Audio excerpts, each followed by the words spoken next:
connais le sommet de Cristiano Ronaldo? Là, tu vas découvrir la montée. Il n'est pas né avec une couronne, il est né avec un rêve, et pas grand-chose d'autre. Une chambre partagée, un père malheureusement alcoolique, une mère femme de ménage qui se battait tous les jours pour remplir le frigo. À 11 ans, il quitte tout. Famille, son île.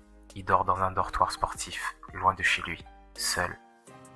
Il était maigre, moqué, incompris. Il est trop fragile, il fait trop le show, disait-il.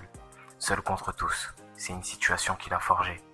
À 15 ans, on lui découvre un problème au cœur. Il se fait opérer et rejoue une semaine plus tard. Cristiano Ronaldo, c'est pas du talent, c'est de la construction.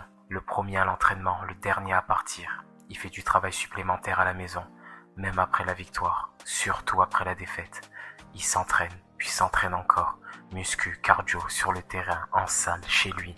Pendant que les autres fêtent, lui il récupère.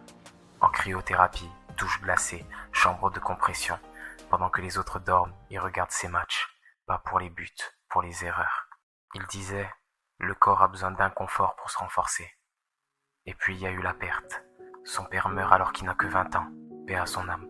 Aucune pause pour lui. Il criait et pleurait en silence. Il continue à performer. Pour un père qui ne l'a jamais vu devenir une légende. Il aurait pu s'arrêter. Il a décidé d'avancer encore plus fort. Ce n'est pas de l'arrogance, c'est de l'obsession. Et une grosse estime de soi. Le reste appartient à Cristiano. Ce que t'as connu, c'est son sommet. Ce que tu viens d'entendre, c'est sa montée. Un jour on racontera la tienne.